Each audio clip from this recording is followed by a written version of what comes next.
when you went back and looked at the Clemson game defensively, what did you like? What didn't you like?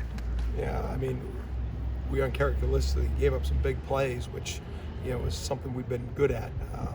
We gave up one miscommunication, poor execution on the touchdown pass.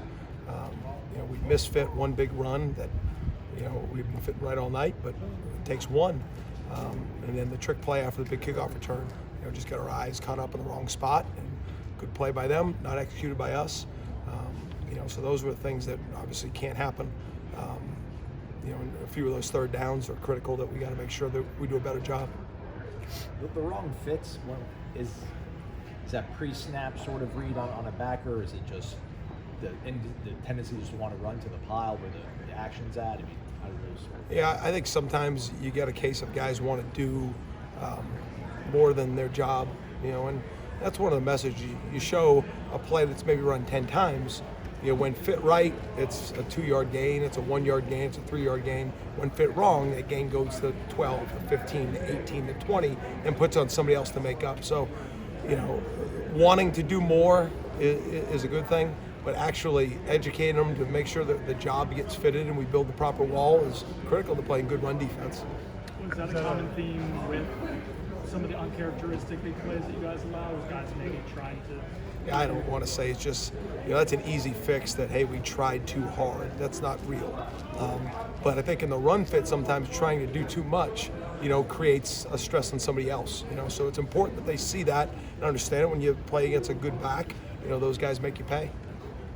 Did you, in terms of just handle, is it maturity sometimes in situations like that? Like if the offense, something goes wrong, there's a quick change. Like what's the key to having success in those moments? Yeah, I think it's just educating Myra that momentum's as big as the next play. And, you want to have a team where the special teams feeds off the defense, the defense feeds off the offense feeds off the special teams, and I think that's when good teams arrive. But there's been some cases that, sometimes one side's got to pick the other side up, whether it's be on a sudden change or if we give up a score and the offense goes down and answers it. And, emotionally, we got to stabilize a little bit in those moments. The lack of generated takeaways, is there opportunities there that are being missed, and is there a way to kind of try to fix that in real time? Yeah, I think if you pursue the ball and you tackle well, usually the takeaways will come. We had one strip sack on Pat that the ball was loose and, the guy grabbed back hold of the ball. You like to have that one. But we try to play as tight coverage as we can, and usually on the tips and the overthrows, we'll be able to get some picks and have some one-on-one plays. I believe if we do chase the ball the right way and we tackle the ball aggressively, those takeaways will come. I know you said Duke played on guts for you guys against LSU 5 weeks ago. Is he kind of on fumes at this point? How vital is this week for him to get better? Yeah, it's a good week for Duke and everybody else.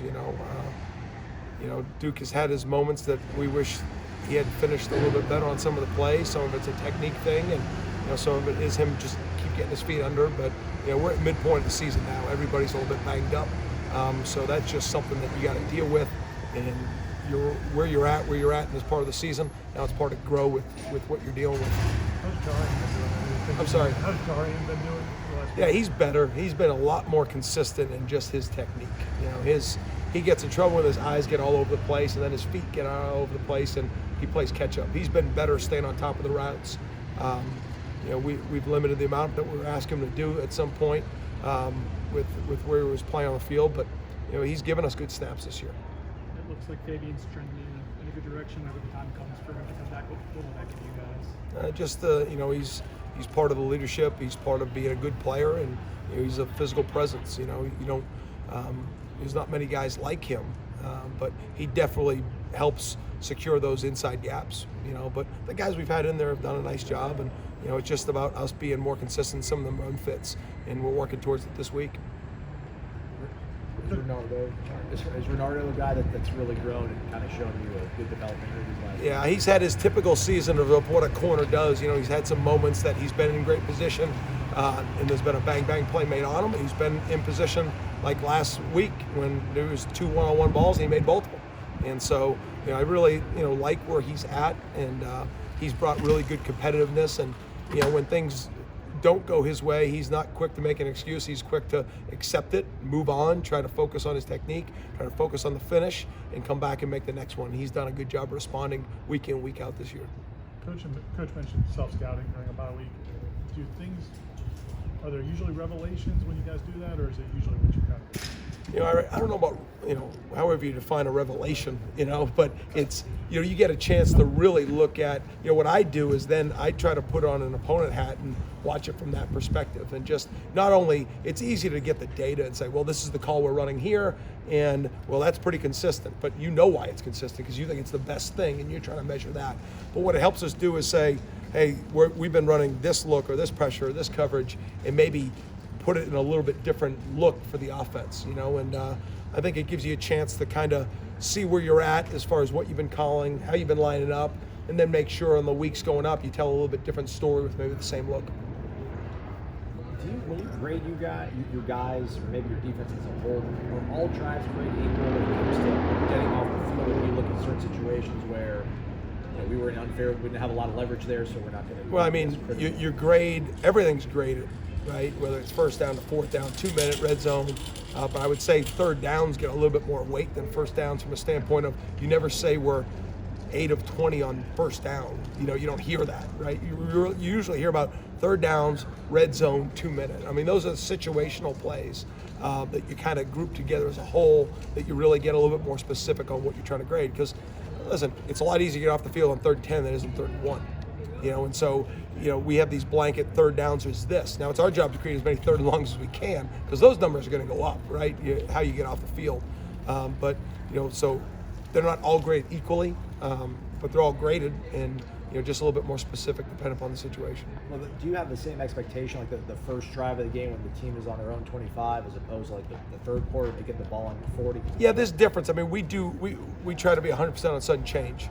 And what that means is when a team takes over the ball on our side of the 50, like, we can't allow touchdowns. Like, that's part of our job as a defense. I don't care if that ball's at the 49 or the 4. Like, you got to find a way to buckle down because that creates momentum, right? Right away when a team has the ball on your side of the 50, however it got there, takeaway, turnover, return on the special teams, they've got the momentum. And our job on defense is to get that momentum back. Usually if you can make them line up to a field goal or eliminate all points, that's where you see the momentum turns. And we've seen that this year. And that is a part of how we look at things. Sometimes, and you talked before about the offense, defense, and special teams all working together. On some teams, I'm not saying this one, but sometimes the team, if the offense will have a turnover or go for it on 4th down, defensive guys might gripe or something like that. How they handle those situations in terms of like emotionally being put in tough situations? Yeah, I mean, we don't.